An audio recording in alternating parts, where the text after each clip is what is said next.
Welcome to Ex Fabula. Story, stage, you. Ex Fabula's mission is to bring the Milwaukee community together through live storytellers telling true, personal stories based on chosen themes. This story was recorded live on January 19th at our last event held at the Hi-Hat Garage. The theme, Busted.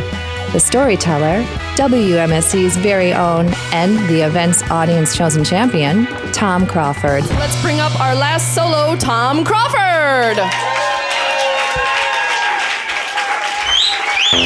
Hello, everyone.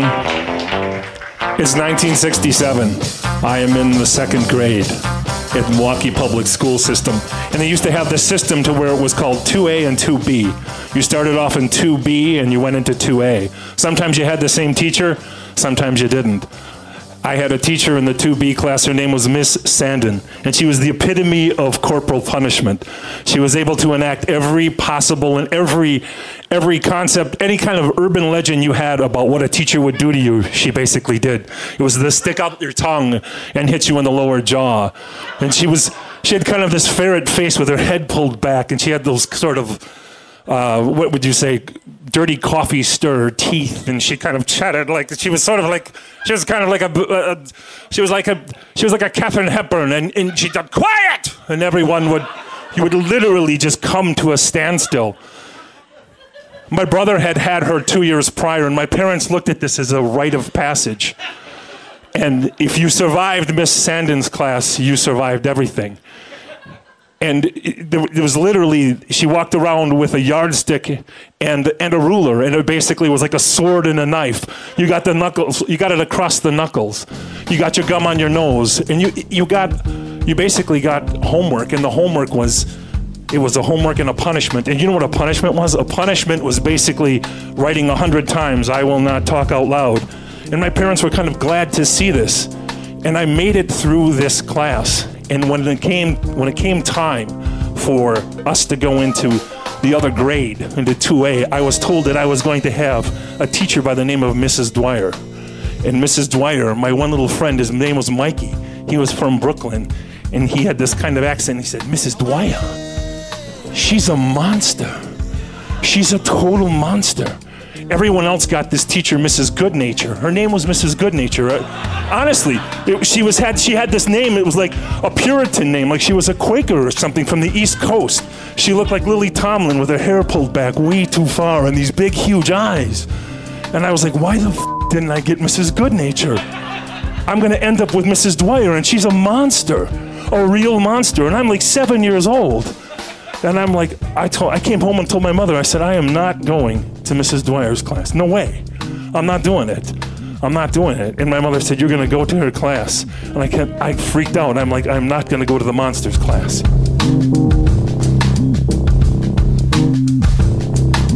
What am I going to do? I put a plan of action into place. I decided that I would not go to school.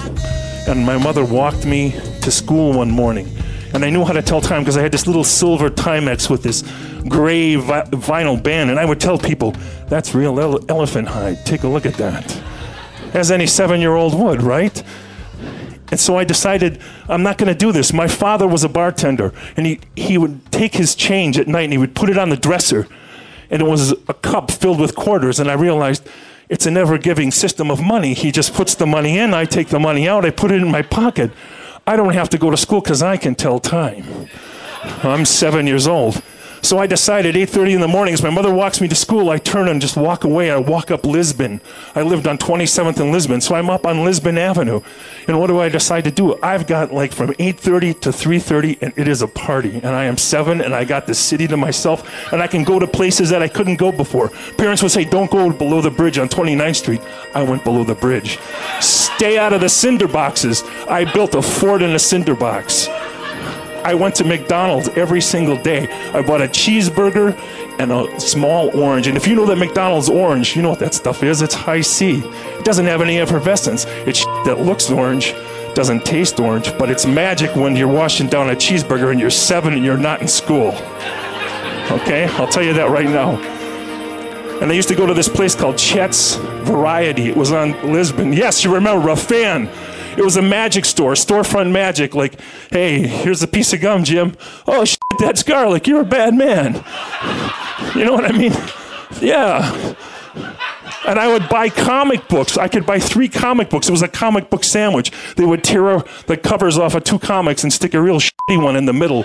It's usually like Casper the Friendly Ghost or something like that. But I didn't care.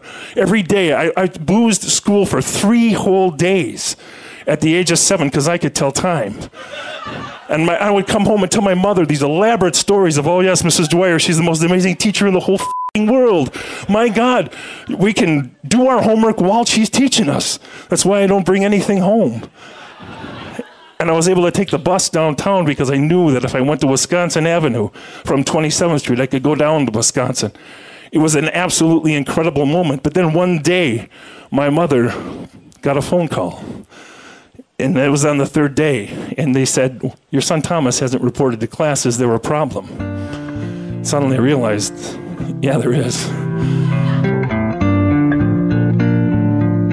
She mounted my sister in the stroller, and my sister was oversized, but she just kind of wrapped her down and pushed her and went to every single storefront on Lisbon Avenue. And literally, there I am in Chet's Variety. And Chet was this guy who had looked like a cross between Mr. Potato Head and Nosferatu. And he had like these 4 little hairs that stuck out of his chin. And for 30 years, he had these same fucking hairs and that stuck out of his chin. And it was one of those gnarly places. And all of a sudden, there I was, and my mother found me. She brought me home, and there wasn't a lot said. I immediately cried. And my father came home from work.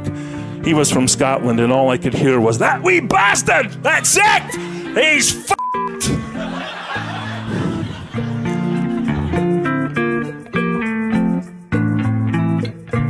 The beatings commenced. My father was also a barber in the 60s and 70s when hair was really long. It was a really bad career choice. But he took a razor strap and paddled me. My mother took me to see Mrs. Dwyer the next morning. And then when I remember going into her class, she looked like a cross between Donna Reed and Lady Bird Johnson. And she was the most beautiful woman and one of the best teachers I ever had. And when my parents went to tell the story, there's one story at the dinner table where my mother, all she would do is just, she couldn't finish the sentence. She would say, oh, you just were, oh, so, my God, unbelievable. And my dad would finish the story by saying, you little you never paid me back. Thanks, Tom. The story you just heard was recorded live at the last Ex Fabula event on January 19th, 2010 at the Hi-Hat Garage. Our next event in our monthly series will be held on Tuesday, February 16th at the Bayview Brew House on Kinnickinnick Avenue. All the information you need to know, including details about the various Ex Fabula story formats, dates and locations of future events, and where to suggest a future theme or find storytelling guidelines, available at exfabula.com.